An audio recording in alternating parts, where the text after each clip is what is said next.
so now we're going to do handwritten notes, okay? All right, so we're going to do a Bayesian inference with what we call conjugate priors, okay? Basically, so conjugate prior, this is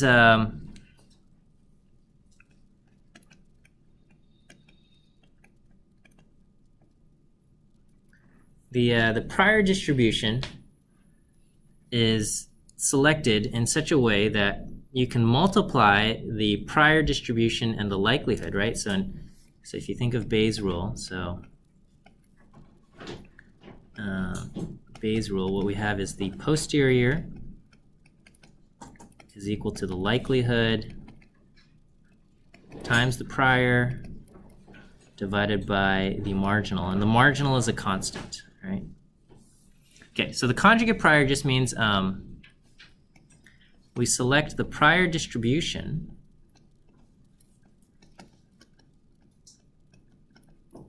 so that when we multiply the likelihood times the prior, okay, the result,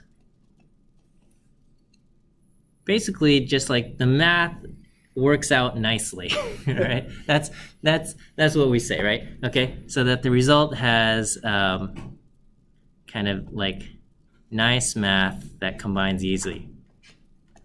Technically,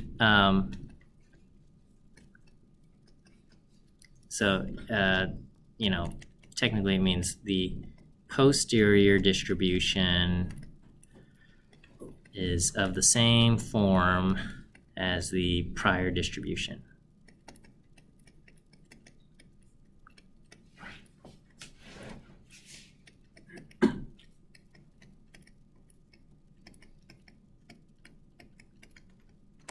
Okay, so the classic example is going to be the beta binomial model. This is kind of your classic Bayesian conjugate prior example, all right? And so we call this the beta binomial because the prior is a beta distribution. Did they cover the beta distribution in your boot camp? No. Okay. All right. Well, we'll cover it. All right. And then the data come from a binomial distribution.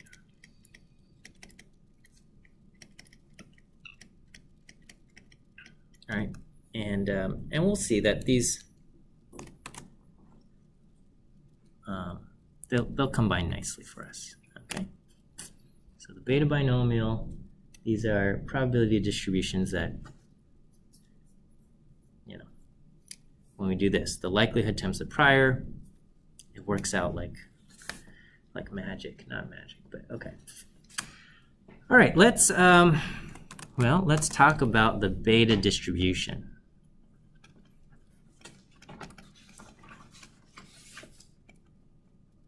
Okay, so the beta distribution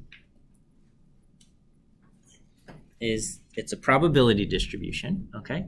And we use it to, when the value that you draw from the beta distribution is going to always be a value between 0 and 1, which makes it ideal for drawing a probability or a proportion, okay? Because all probabilities and all proportions have to be between 0 and 1. And so the beta distribution will always produce values between 0 and 1, and is so it's ideal for this case. Okay, so the beta distribution always produces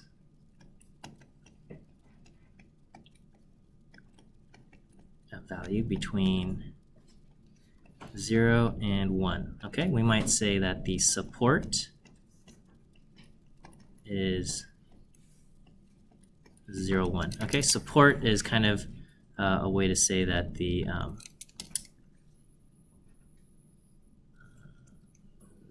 where the thing is not equal to 0. Okay, support is kind of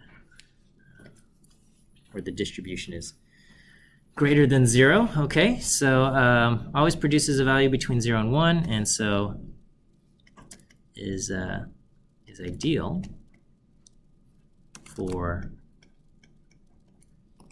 generating values that can be a proportion or a probability.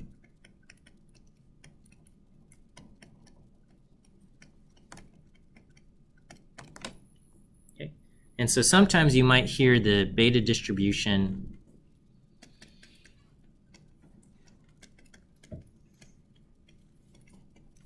is a distribution of probabilities.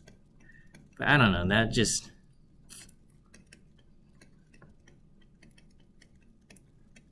But this is like one of those things where the first time you read it, you're just like, that doesn't make any sense. But then after you understand the beta distribution, you go, oh, okay, I guess that makes sense. All right, so the PDF of the beta distribution, okay, is if we say f of x, it's going to be 1 over b alpha b x to the alpha minus 1 and 1 minus x to the beta minus 1, where the beta function of alpha beta is equal to gamma. So this suddenly looks scary because you're like, what is this gamma nonsense? But yeah, like I'm ready to, we can just throw this part away. But this is just a, okay. All right, let's just start here, okay, right? This I just pulled straight from Wikipedia. Oh, I forgot about my comics. Okay, okay, so if I just go to we'll go to beta distribution, okay. All right, so if I type in, go to Wikipedia on the beta distribution, I just pulled this straight from here, where this is what we have, okay. And these are the different looks of the beta distribution. Can I copy this? Copy image, does that work? Maybe. Oh, what happened there? I don't want that. It's hard to read. Oh, it's this, it's like clear. Transparency, I don't know. Okay, well, we'll forget it. Okay. So this, do I want to explain? Okay. So this is just a constant, okay? This whole thing is a constant, okay? It depends on these shape parameters, alpha and beta, right? So these are just parameters, like your normal distribution is defined by the mean and the standard deviation. The beta distribution is defined by this alpha and beta shape parameters, okay? So they're just values that you plug in to say, I want this kind of beta distribution, right? I want this normal distribution centered at 100 with standard deviation 15, or I want this normal distribution centered at 0 with standard deviation 1. It's just saying, I want this beta distribution with shape parameters 2 and 4. I want this beta distribution with shape parameters 50 and 50, or something like that, okay? So these are just constants, a constant once you plug in the shape parameters, okay?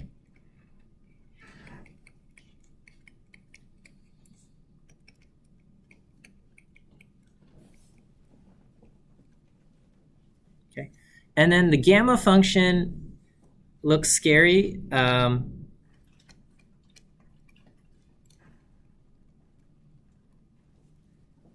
Is like a continuous version of the factorial. Okay, that's all it is.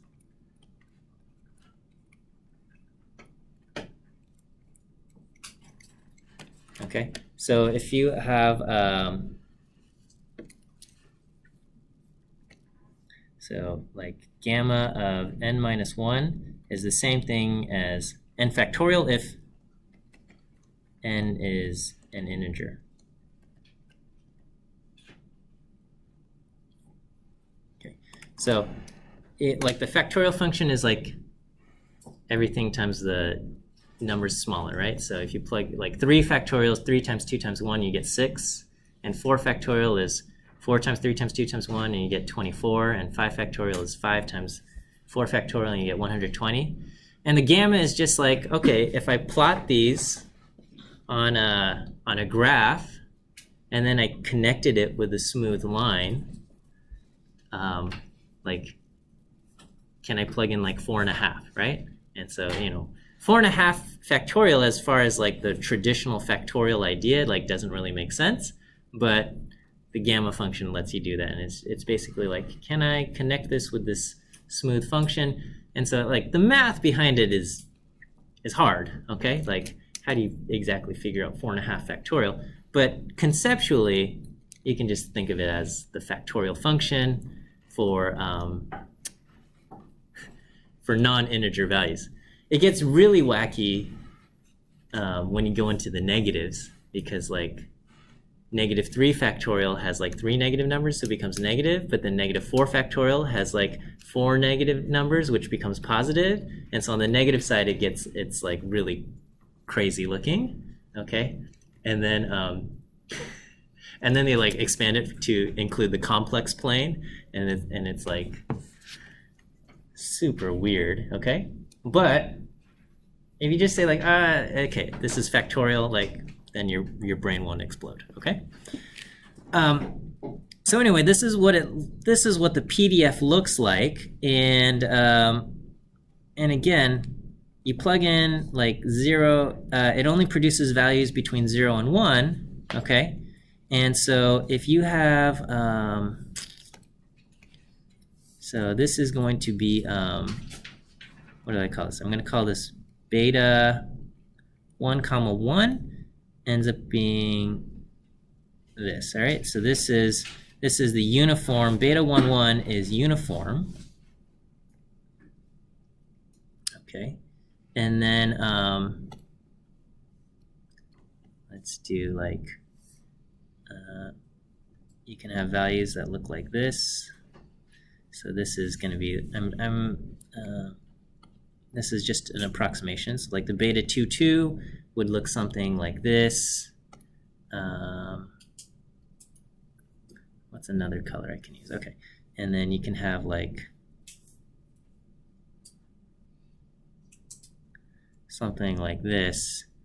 And this might be like beta 2, 5 or something. Okay. So you have basically these distributions that are bounded by 0 and 1, and can have different shapes. And you can even have like, you know, if we look at this, you can even have like weird shaped ones, like shaped like this U, where it goes like this. But you know, here's, yeah, so the beta 2, 5 looks like this, and you can have all sorts of stuff. So these are all just like different shaped PDFs that you can have that say like, you know, so if you have beta 2, 2, 0.5 is the most likely value, but sure, we can have 0.8 and 0.2, but not 0 or 1 or things like that. Okay, so that's the beta distribution.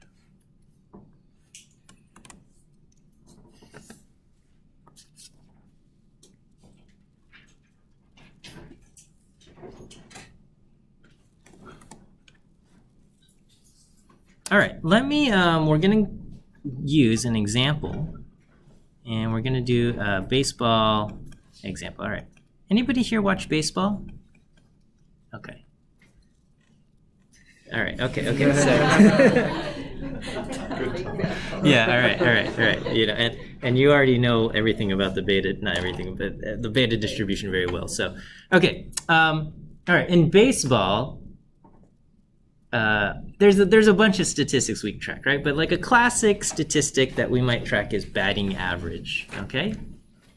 So we have batting average. All right, and so batting average is calculated by hits divided by at-bats, right?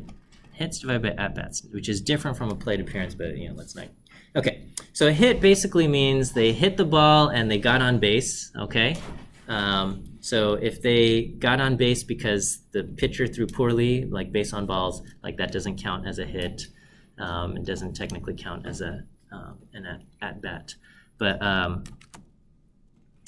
so batting average is hits divided by at-bats. Okay, so does anyone know what would be considered, so in Major League Baseball, what is considered a good batting average? And what would be considered a poor batting average? Do you guys know? Okay, all right, our baseball experts, right? Okay, so you might, like 300, around 0.3 or a little bit higher than 0.3 would be considered to be an excellent batting average, okay? Which means basically 30%. Okay, if the player can consistently get on bat 30% of the time, which is 0.300, like there's such a narrow window that we go out to 3 decimal places, right? Which as far as most Americans go, like there are very few things where we are concerned about the 3rd decimal place. Okay, so. Even like gas prices, I guess we really only look at the first 2 decimal places. So 300.300 would be considered a good batting average, okay? And then a bad batting average, it would be like 200.200, okay? And so what separates between a bad baseball player from a good baseball player is this very small, narrow range of values, okay? If I go on Wikipedia and I just say like highest career batting average, okay, is Ty Cobb, highest career batting average ever in the history of baseball is 0.36, okay? And then as far as the top 100 goes, if your career base batting average is above 0.31, you are in the top 100 of all-time career batting averages, okay? So this is how like fairly rare it is to have a career batting average over 300, okay? Whereas, I don't know, is there a worst career batting average? Right, so usually, like if you've dip below 200, you'll be released from the team, okay? There's like what do they call it? The Mendoza line, okay? Where like you need to have a good, okay, so 0.239 puts you at the bottom tier, one of the 10th worst career batting averages. So let's see. God, this website, what is this? How many? Yeah, I mean, it also depends upon how many at-bats you have. Yeah. You have people who play for 1 game, strike out, and then never see another game. Right. Okay, so there's probably some kind of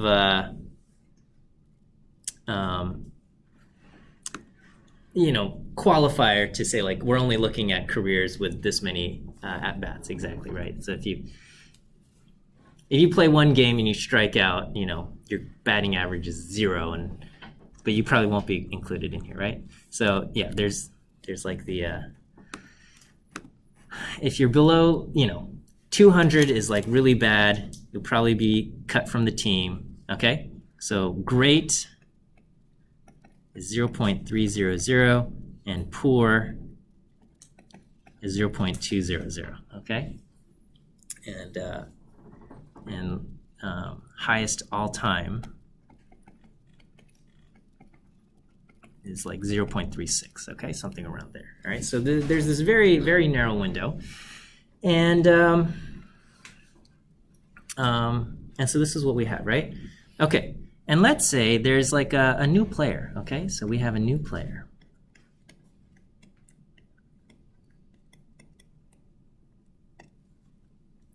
we want to estimate his batting average. Okay. Now, let's say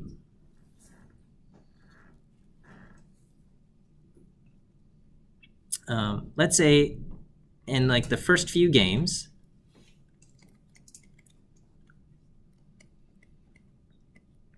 he has 10 at-bats, 4 hits. Okay, so his kind of batting average so far is what? Is 4 over 10. We would say he has a batting average of 400, right? Okay, and if we did frequentist statistics and we said, okay, based on the data you have seen, what is the maximum likelihood number for his batting average, right? So maximum likelihood estimation would say, so we're going to assume our observations come from some Bernoulli with some unknown P, and this is the player's batting average. Okay, so maybe I'll just call this hits. So the hits, whether he got a hit or not, we can pretend comes from some Bernoulli distribution, and maybe that's not the greatest assumption to make, but if we just treat like whether you got a hit or not as for a plate appearance, maybe it's okay to treat it this way, right?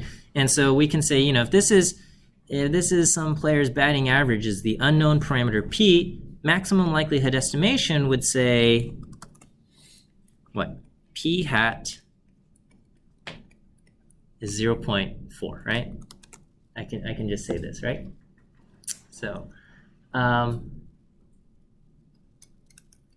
so we would say, according to frequentist maximum likelihood estimation, we would say, based on the data I have seen, I believe my player's batting average to be 0.4, okay? There's some career batting average that he's going to produce over a long time, and we're going to say it's 0.4.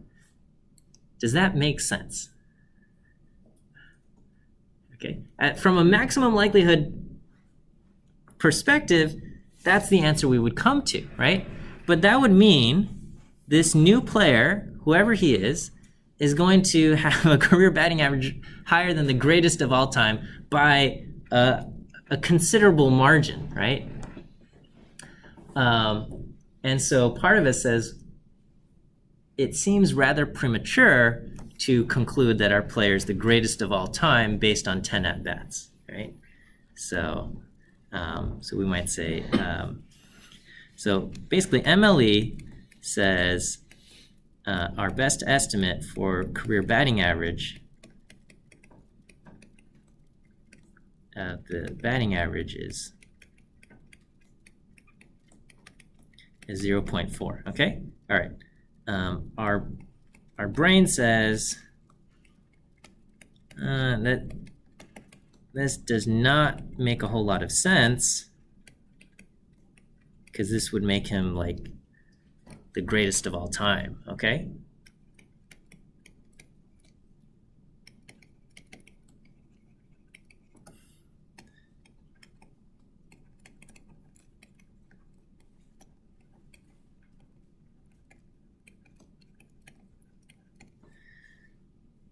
Okay, so what we want to do is we want to temper what we have seen in our data with just our general knowledge of baseball. That says it is quite unlikely that his batting average is going to be higher than 0.36, okay?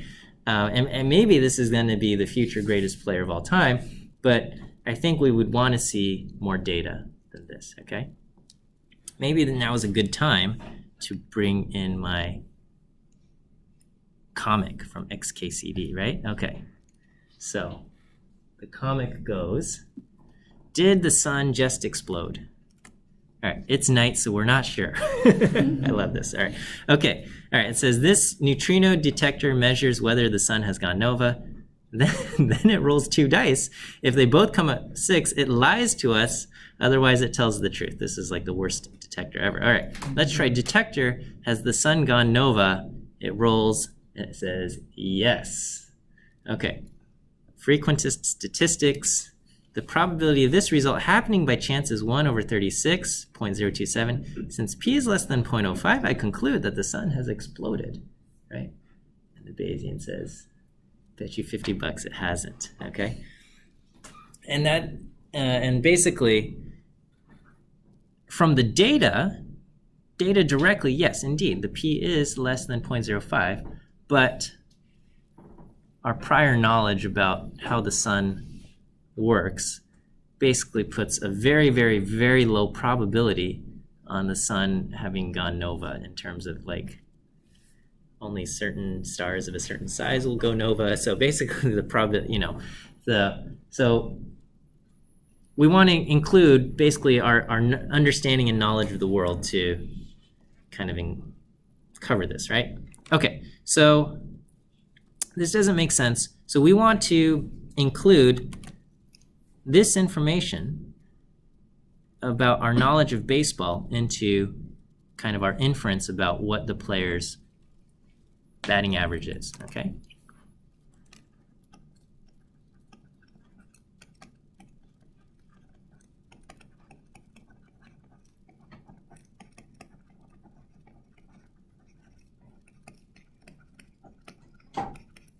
Baseball into our inference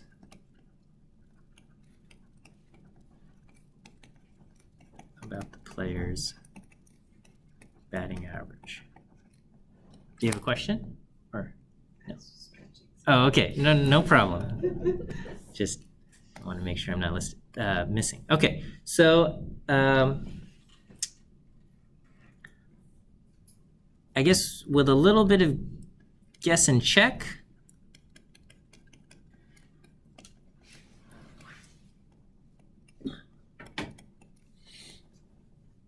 okay, I arbitrarily select the prior distribution of P to be P to be beta with alpha equal to 81 and beta equal to be 219, all right? And so this, if I draw this, so P will be a sequence from 0 to 1, phi equals 0.001, and then the prior is going to be the beta distribution, which we use d beta, and we're going to plug in our values of P, and shape 1 is 81, and shape 2, this is a little bit optimistic. I am using this because there was a good blog entry online that used these examples, and so I'm just going to go ahead and copy this. All right, so we're going to plot P versus the prior. Oops.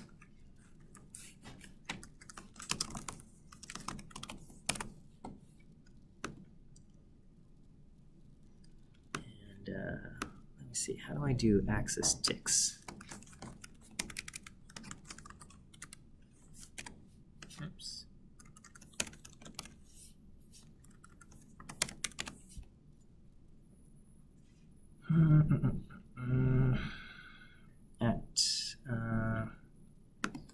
I think I want to do axis side equals 1, at equals sequence 0, 1, 5 equals 0.1.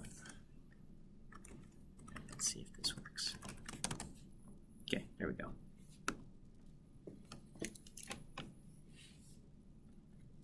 All right, so let's copy this to the clipboard, and we'll copy that plot.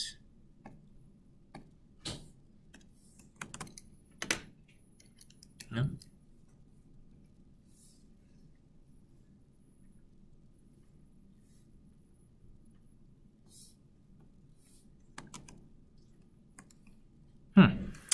Okay, it's not working.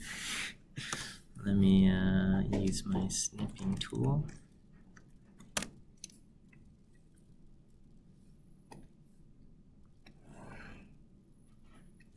All right, so this is what I've got. Okay, and this is my prior distribution.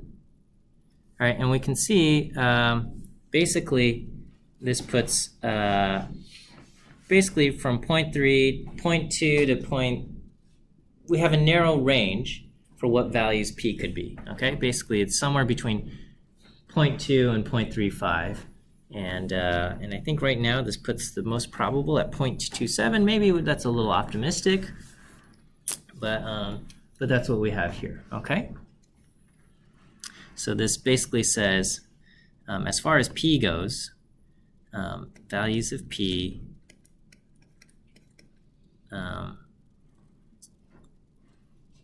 you know, between 0.2 and 0.35 are not even likely, are you know, I'll say more probable than values outside of that range.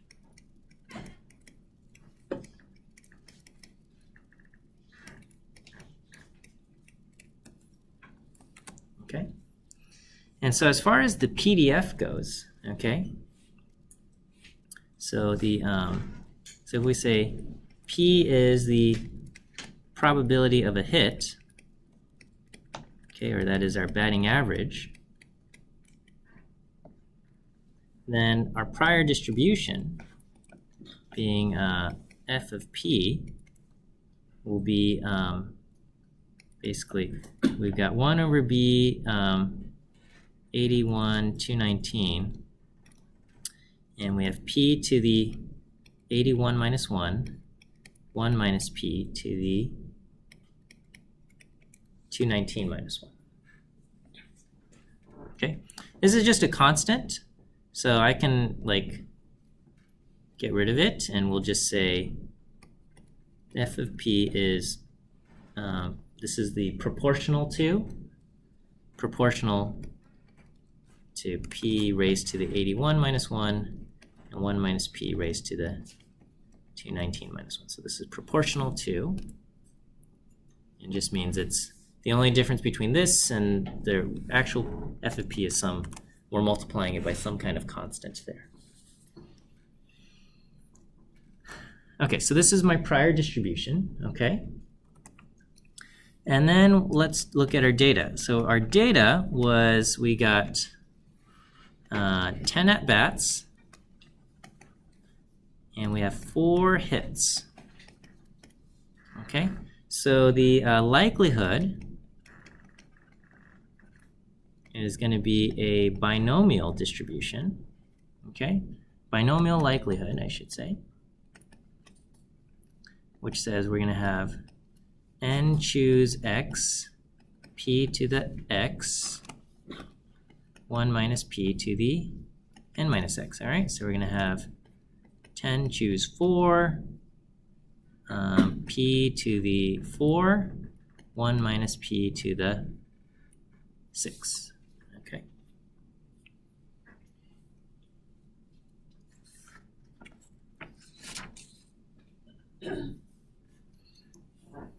Okay, so my posterior distribution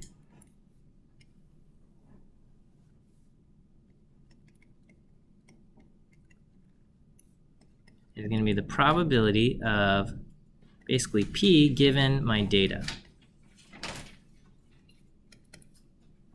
Or, and I guess in this case, yeah, okay. So this will be the likelihood times the prior divided by the marginal.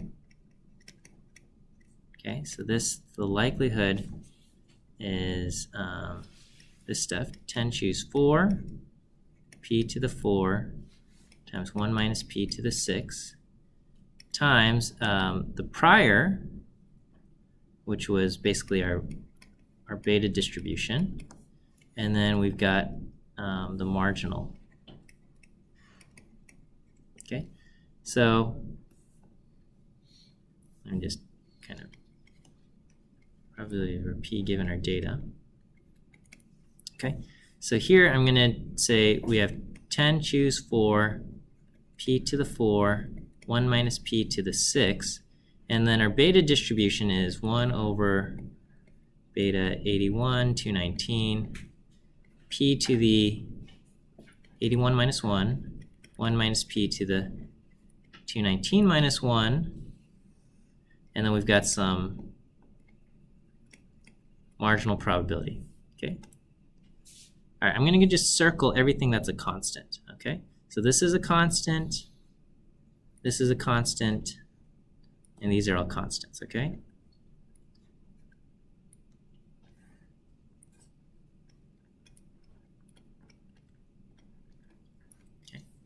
So basically, what I have is the posterior is some probability distribution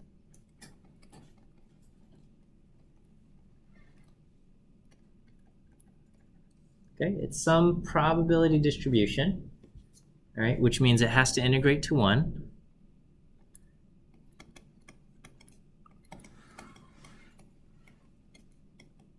Okay, so it has to be some probability distribution that is proportional to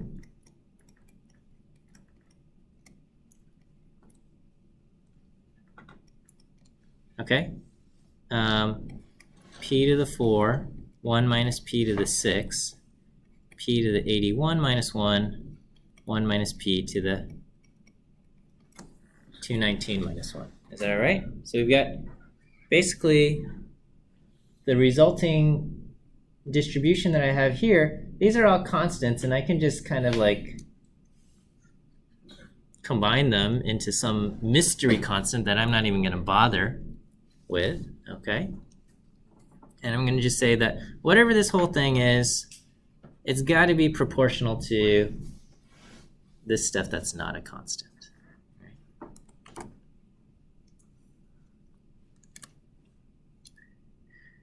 This is like cheater math here, but okay, not too bad. But okay, so here I've got probability of p given the data is going to be proportional to 1.5 p to the 4, 1 minus p to the 6. I'm just copying it from the previous page. You don't have to copy this part. 1 minus p to the 219 minus 1. Okay, so I'm going to go ahead and I'm going to just combine these terms, and I got p to the 85 minus 1 times 1 minus p to the 225 minus 1, okay? I'm choosing to leave these negative ones here intentionally, okay? Because, well, I'll explain in a moment. But is this okay? I'm just adding the exponents of the like terms, all right? Okay, and basically we know it's equal. There's some mystery constant that goes in front of this whole thing so that the whole thing integrates to 1, right? So there's some constant. All right, so what would this constant have to be? All right, so p data is equal to some constant times p to the 85 minus 1, 1 minus p to the 225 minus 1, okay? All right, so we can like do calculus to figure this out. I mean, there's also like a prettier way to do it. But just simply, we can just say, well, let's look at the beta distribution PDF. Okay, the beta distribution PDF is 1 over beta alpha beta 2 shaped parameters, and it's p to the alpha minus 1, 1 minus p to the beta minus 1, okay? So if I choose, and we know that this thing, because it's a PDF, this is a PDF that integrates to 1, okay? Like, by rule, right? So this is something, and this integrates to 1. We don't know what the constant is. Okay, this is going to be p. So basically, if I choose a beta distribution with alpha equal to 85 and beta equal to 219, I'm going to get this. P to the 85 minus 1, 1 minus p to the 225 minus 1, right? Okay. Basically, this is going to be the only function. This is the only constant so that this whole function will integrate to 1, okay? And over here we know that our result is proportional to this result. There's some mystery constant so that this whole thing integrates to 1, right? So because we know this function integrates to 1 and this thing, which is exactly proportional to whatever this is, also integrates to 1, we can conclude that this missing constant is exactly this constant here. Is it all right? So this must be the constant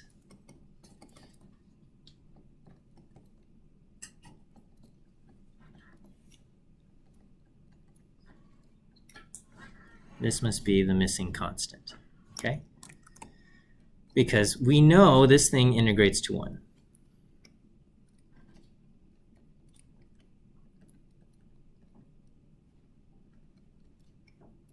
Okay? And as far as the other stuff goes, this part is exactly the same as this part, okay? And the only thing is, what is this? What is this constant? Okay.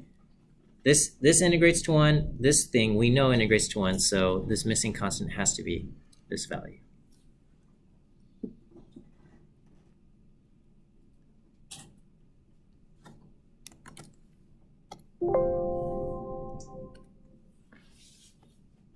Is that right? We could do the math. It's kind of neat how it works out too, but that's what we have, right? So the posterior distribution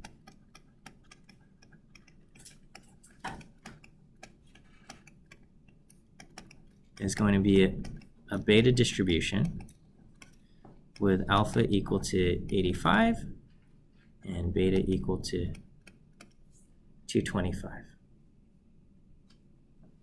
Okay.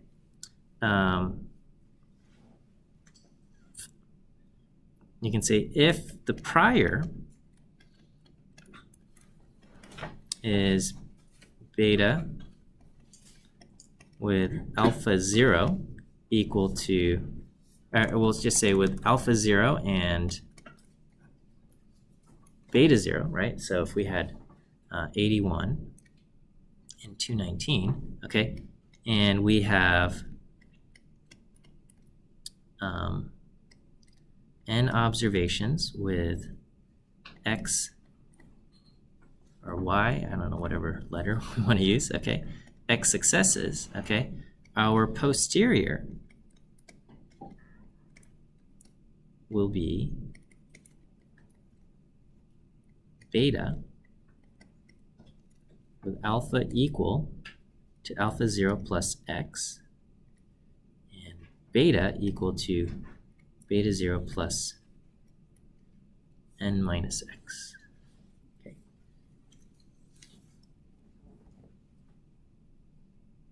All right, so here we had our data. We had 10 observations with 4 successes. Okay, so the result ends up being 85 is equal to 81 plus 4, and beta 225 is equal to 219 plus 10 minus 4 plus 6, basically. So that's what we have. Is that okay? All right, and so what does this look like, okay? I feel like I wrote a little function to make my life easier here.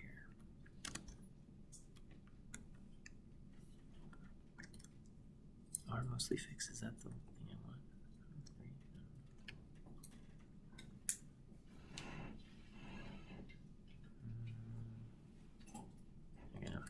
that's not what I want. All right, I'll just do this. Okay, so we have the prior here. Let me do and the posterior is going to be d beta 85 and 225.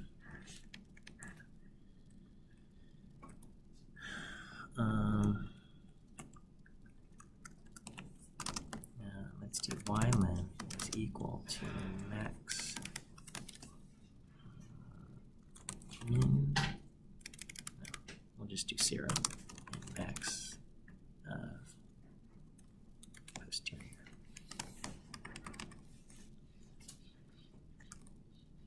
Okay, so color equals blue. Lines p to the posterior, color equals red. Okay. All right. This is maybe a little bit hard to see.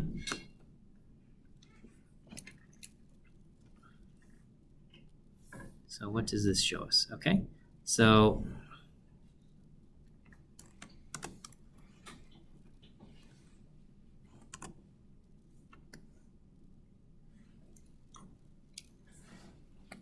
okay, so over in the blue is the, I should just use the color blue. Okay, this is my prior distribution, and then in the red, I have my posterior distribution. Okay, so I can ask,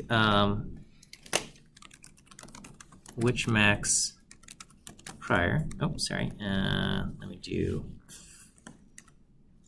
P of which max prior and P which max posterior.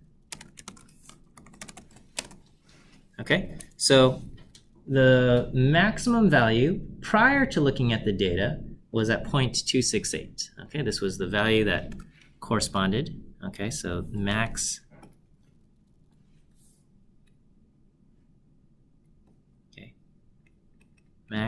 at p equal to 0.268, okay? And as far as the posterior goes, max at p equal to 0.273. All right, so prior to looking at anything, we just said, you know, as far as baseball players go, most of them have batting averages between 0.2 and 0.3 something, okay? And prior to looking at it, we're going to just say, you know, 0.268, that's going to be the maximum. All right, here's a new player, had a good start, okay? 4 out of 10, he's batting 400, okay? After 10 at-bats, okay? And we say, all right, well, you know, we have high hopes for this player, but we're not going to immediately conclude that this player is going to be the greatest of all time, okay? And so we our resulting data, or our resulting distribution says, okay, I will shift my beliefs about this player's performance and say the, you know, most probable value, the highest, most probable value is going to be something around 0.273, okay? But at the same time, it's different from frequentist statistics where I'm just going to go with one value. I'm not even going to say that his value is definitely 0.273, okay? I'm still saying it's an unknown value, an unknown random variable, where the value is likely to still be between 0.2 and 0.3 something, okay?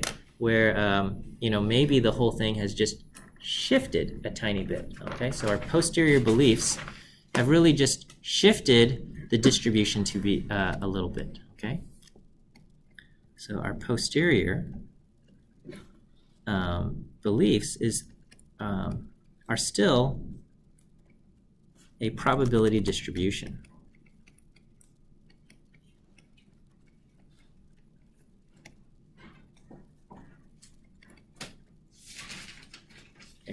Okay, we've shifted our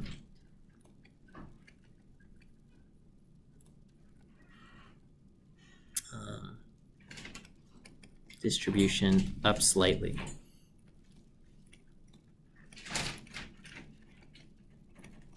Okay.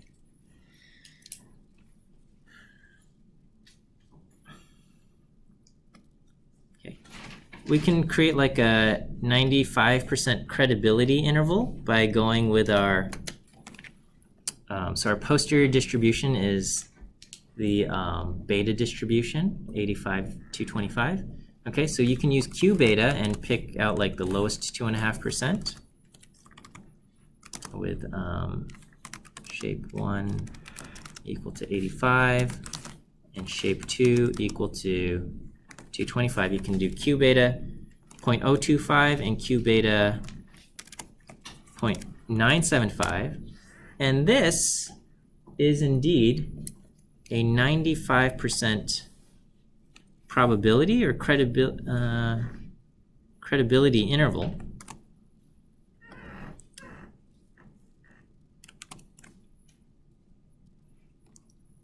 I'm going to just flip to the next slide here. All right. So this is this, and we can say this is kind of our 95% credibility interval. And for a Bayesian, we can say there is a 95% probability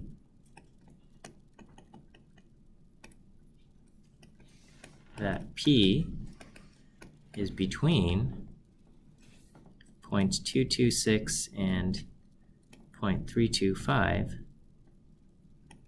based on our posterior distribution. Okay, because we now have a probability distribution describing P, and we're gonna, and it is correct to say that there's a 95% probability there. Okay.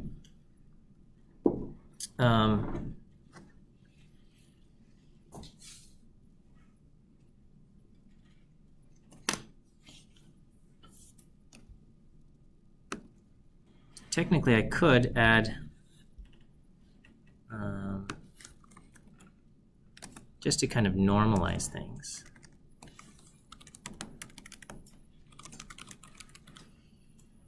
And I'm going to just, the normalized likelihood is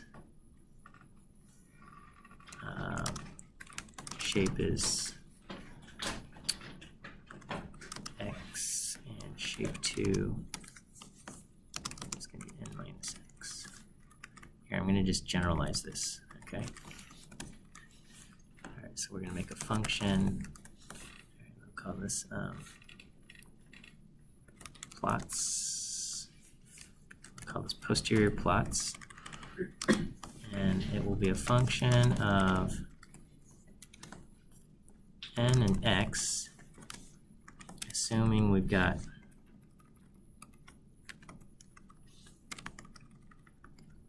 so we're going to just use the prior is that the shape 1 is going to be 81 plus x, and shape 2 will be 219 plus n minus x. The normalized likelihood actually takes on with shape parameters x and n minus x, and then our plot will do that. Right, and then we'll do plot the normalized likelihood. I guess we'll do this in black. Okay.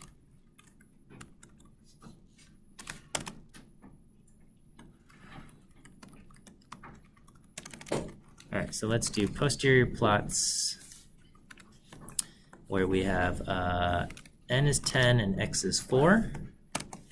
Okay, so that's what we get. This, maybe I should have, this black curve represents kind of our likelihood. normalized. Technically, the likelihood is not normalized to integrate to 1, but just so if I don't normalize it, it's gonna like, as I increase more data, it gets like really, really, really small because the probability of getting an exact result after like lots of observations is like really tiny, okay? And so I don't want it to like shrink too much. So I'm just gonna use dbeta to kind of normalize it here. Okay, so anyway, this is just the plot that we get. Again, this is, and maybe I can fancy all of these things, right? So we can also do arrows of going from 1 to q beta 0.025 of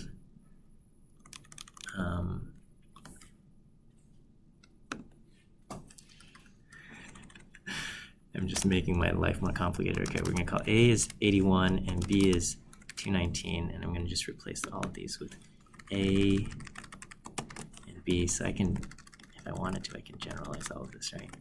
Okay, A and B.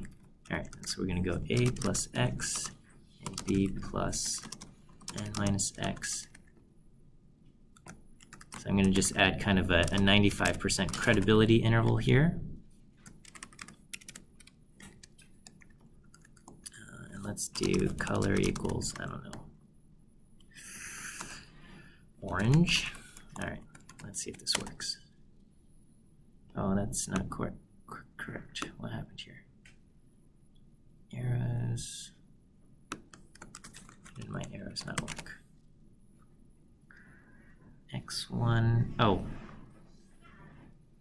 I need an X2 is 1 and Y2. Oh, I'm sorry. X1 is Q beta, and Y2 is 1, Y0, okay. And then I want 1 there. Okay, that should do it. Okay, and I want, sorry, let me look at my help for arrows. Angle 0 and length I want really small, okay. All right, do I want angle 0, length equal, we're gonna 0.05. Okay, oh, and I want it on both ends. Code, what kind of arrows? Code 1 arrow and code 2, oh, code 3, okay.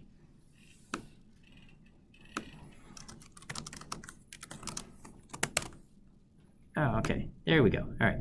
So this, this orange line represents kind of the 95% plot there, all right. I guess I could add that as text itself. Okay, so so this is what we get if we have 10 observations and 4 hits.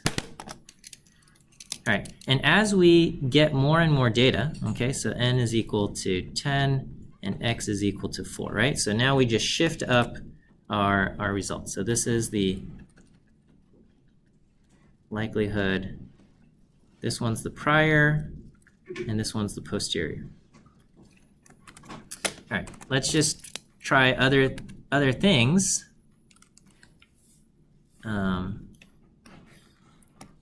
Okay, so now that I've written a function, we can just plug in different values, right? So I can say, let's say we've observed 100 hits, and he has 40 at-bats. Okay, so now this is like really promising, right? We're like 100 at-bats. So that might be, you know, a baseball player might get anywhere from 3 to 4 at-bats in a game. And so, I guess 5 possible too. So this is somewhere between like 20 and 30 games so far. There's 160 games in an entire season, right? So we can say, so with 100 games under with like 20 to 30 games under our belt, okay, this is the posterior, okay? So the posterior, I'm sorry, not the posterior, this is the likelihood. With 100 at-bats and 40 hits, the likelihood is not as spread out. It says 0.4 is the most likely value, right? but we are tempering. This is the prior distribution. This is the kind of the blend between the prior and the likelihood. And it says now something around 0.3 is the most likely, okay? And so now we have a lot more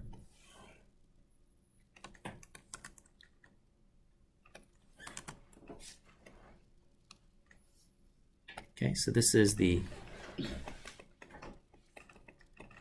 likelihood with n equal to 100 and x equal to 40 hits. So that's like an incredible start to the season, okay? And so again, here's our prior and here's our posterior, and our kind of our 95% interval, you know, is going from around 0.2 something, you know, it looks to be centered around 0.3 here. Okay, and as we increase the amount of data, right? Okay, so if we get like 1,000 at-bats with 400, which is like, you know, kind of ridiculous, okay? Now we can see that, so this blue still represents the prior distribution, okay? This black line is the likelihood, okay? Getting now with 1,000 at-bats and getting 400 hits, the likelihood is much more narrow, and so the posterior distribution just gets a lot more narrow. And as what we'll see is that as the amount of data gets bigger and bigger, the resulting posterior distribution, this red distribution, will line up very, very, very closely to the likelihood as your amount of data gets bigger. And basically, the idea there is as you've gathered more and more data, your prior beliefs don't really matter anymore, right? You've now seen enough to just kind of judge the player based on what you've seen, okay? Whereas when the player was just starting out and you only had a few observations to go off of, your prior beliefs were much more influential, right? You said, well, we've only seen 10 at-bats, so at this point, I've got to go off of kind of my understanding of baseball. As the player has played more and more and more, you can then start shifting towards relying solely on the data, okay? And that's what we see in Bayesian statistics, is that as your sample, as your data increases, the posterior distribution ends up looking a lot like the likelihood function, okay? And so as n as n increases,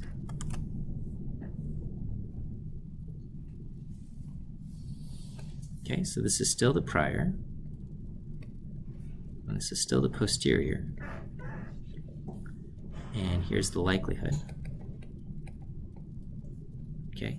And this is for n is 1,000 and x equals 400, right? So this would be like a legendary player by that point, okay? Most likely we would get something, probably the data won't be as extreme. We might get, let's see, let's look at Ty Cobb. What was his total hits? Was 4191, okay, so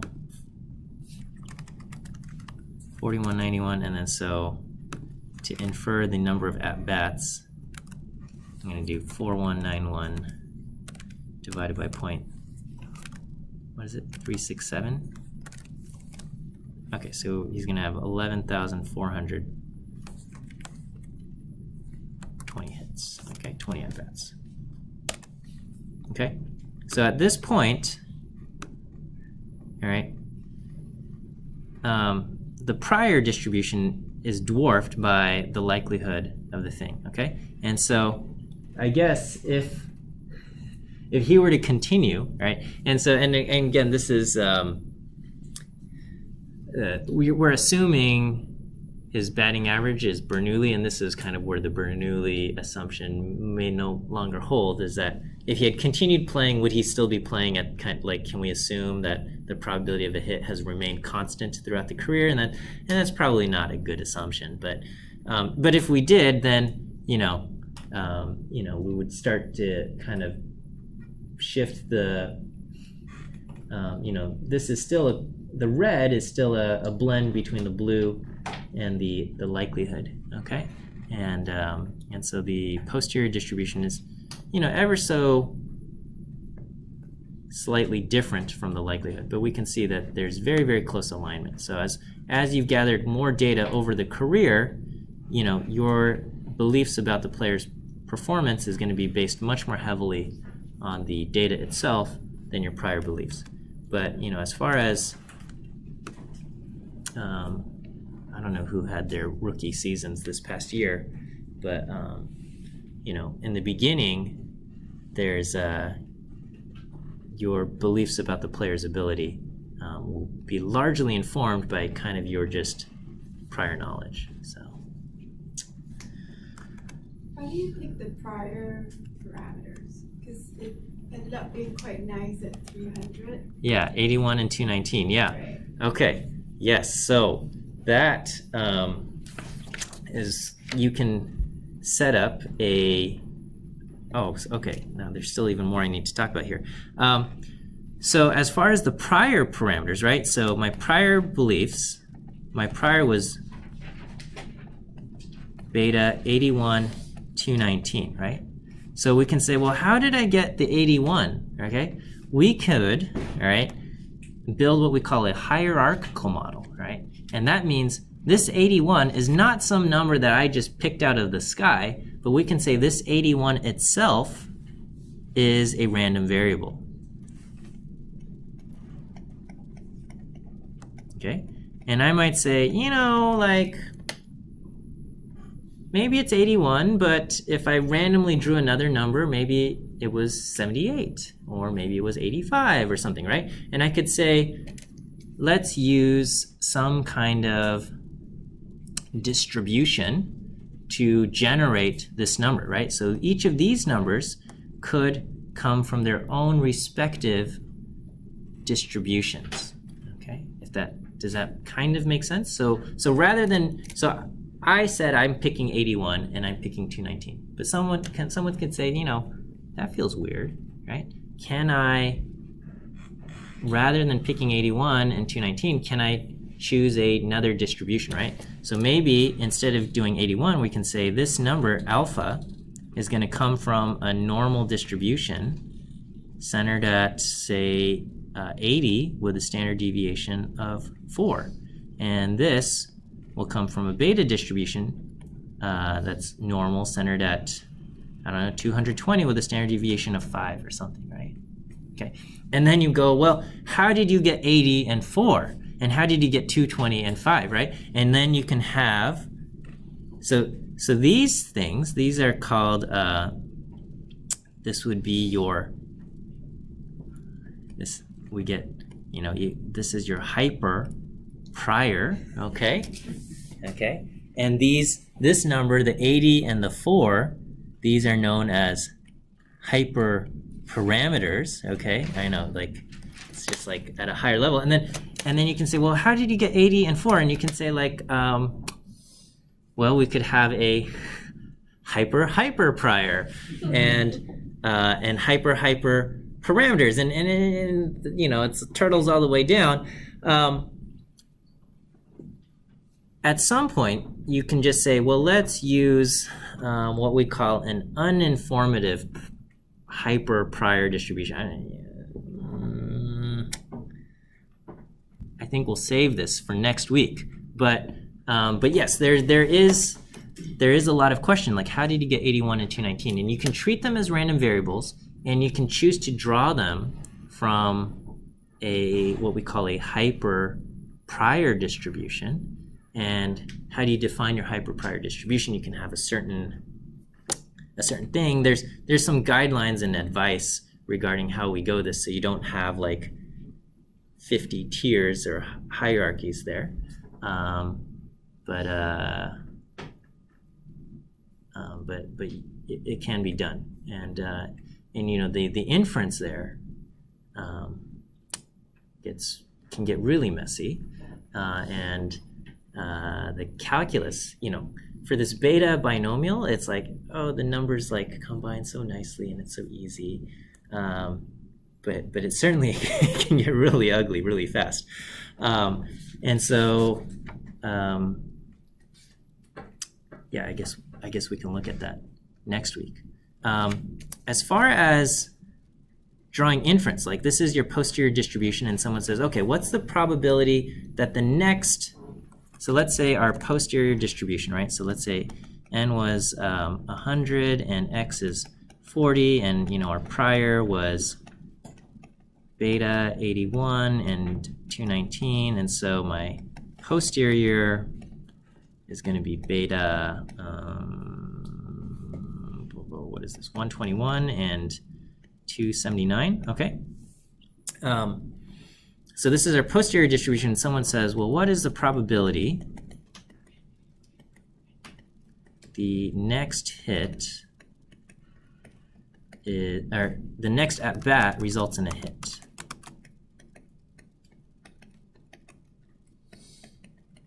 All right. Okay, so maximum likelihood estimation, frequentist, you just had one number and you went with that, right? But here, what do we have to do? We have to integrate, okay? Technically, all we need, what's the probability that the next at-bat's a hit? That we're just looking for p, okay? But there are technically infinitely many values of p, and each value of p is different, right? We have a PDF, okay? So this is the probability distribution of p, okay? And then here is just the product of each possible value of p. Okay, and this is going to be kind of our estimated, I guess our expected value of p. Okay, so the expected value of p, right, what's the probability that the next bat is a hit, is we're going to have to consider every possible value of p from 0 to 1, okay? Now most of these have very, like, small probabilities, like anything above 0.4 is practically 0, anything lower than 0.2 is practically 0. But for all the values between, 0.2 and 0.3 something, we have to consider those, and we want to weight the values with higher likelihoods, or higher posterior probabilities to be higher, okay? And so we have to do this. Now this probability distribution of p, this f of p, is, proportional, is some, 1 over beta blah, blah, blah, blah, blah, times p to the now 121 minus 1, and 1 minus p to the 279 minus 1, okay? And what are we going to do? We're going to expand this out? No, okay? That would be a nightmare, right? I mean, you can use some calculus tricks to try to do this, but, next week we'll look at Monte Carlo methods.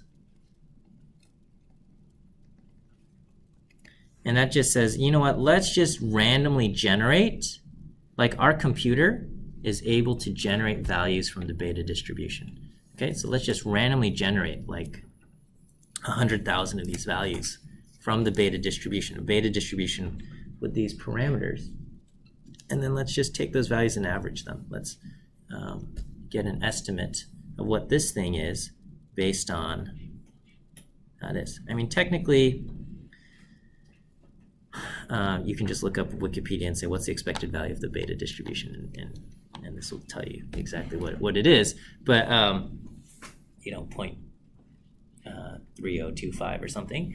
But we can use some Monte Carlo methods to get a good estimate of what this value should be, okay? And we're gonna harness the power of the computer there.